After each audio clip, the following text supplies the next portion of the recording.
я чуть-чуть балуюсь искусствоведением.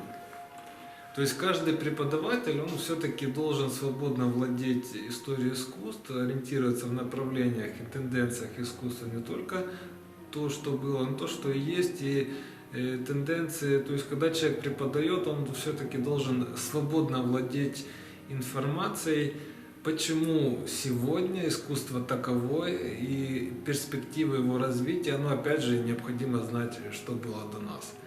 Ну, это обуславливает определенное и некоторое влияние на мое творчество. То есть, возможно, это создает определенные рамки. Если мы заглянем в историю искусства, опять же, великие художники, они что делали? Они изучали историю искусств, а потом полностью ее отбрасывали и создавали свое.